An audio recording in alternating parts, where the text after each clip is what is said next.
The train pulled into Marshfield, Indiana just before midnight, May 22, 1868.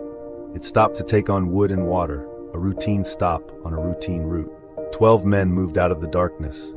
In minutes, they overpowered the engineer, uncoupled the passenger cars, and vanished into the night with the express car at full speed. By morning, the express manager was dead, and $96,000 were gone. It was the biggest train robbery in American history. But it was not the first. The men behind it were the Reno Gang, 4 brothers from southern Indiana who had spent years learning how slowly the law could move. Frank, John, Simeon, William. They started small, crooked card games, horse theft, arson. Then the Civil War gave them something better, bounty jumping. Recruiters paid cash to men who enlisted. The Renos would take the money, desert, then appear somewhere else under another name and do it again. They were paid to fight, paid again to disappear. When the war ended, they returned home with other criminals who had learned the same lesson. Crime paid, witnesses were afraid, and the law was easy to outrun.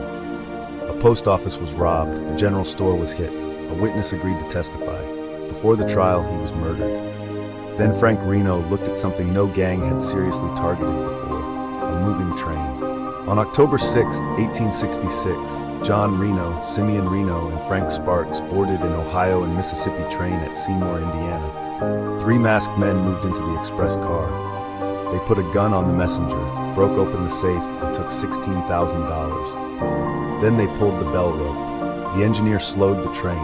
The robbers jumped into the darkness and disappeared. It became the first peacetime train robbery in American history. A passenger named George Kinney identified the men. Kinney was later shot and killed. The other passengers refused to testify. The charges collapsed. The stolen safe belonged to the Adams Express Company, and the company hired the Pinkerton Detective Agency.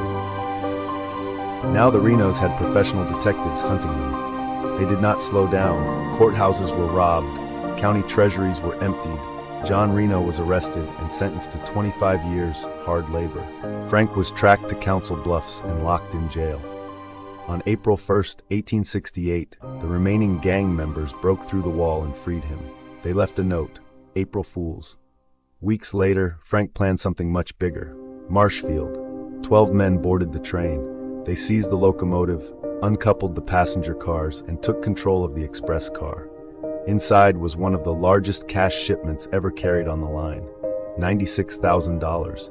Thomas Harkins, the express manager, was beaten and thrown from the moving train. He died the next morning. The robbery made national headlines, and this time, the Pinkertons were ready to move.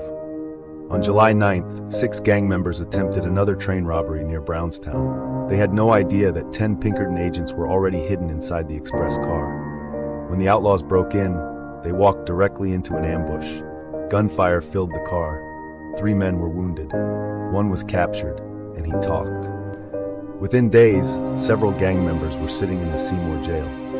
They never made it to trial. On July 20th, the prisoners were being transferred by train. 3 miles west of Seymour, the train was stopped. A group of hooded men surrounded it. The officers were forced to surrender the prisoners.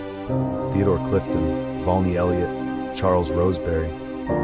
They were taken to a large beech tree and hanged. 3 more gang members were captured days later. They were brought back to the same place, the same tree, the same limb. They were hanged too. The site became known as Hangman's Crossing.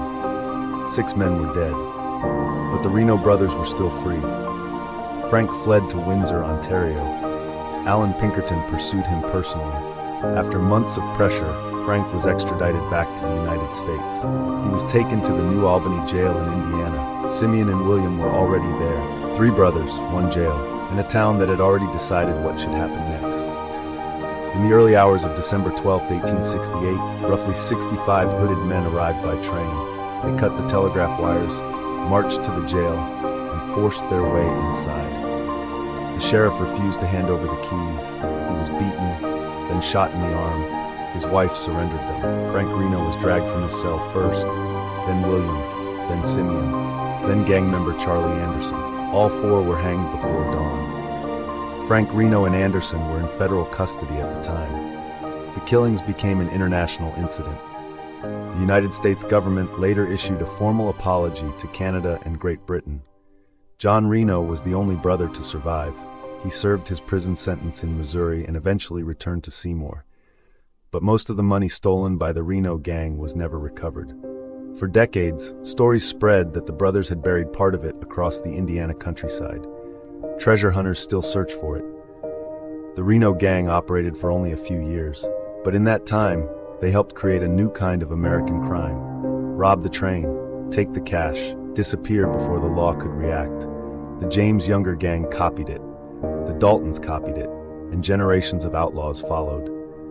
The beech tree at Hangman's Crossing is gone. The Reno farm is gone. The old railroad buildings are gone. What remains is the story of four brothers who discovered that a moving train could carry a fortune. And for a few violent years, they became very good at taking it.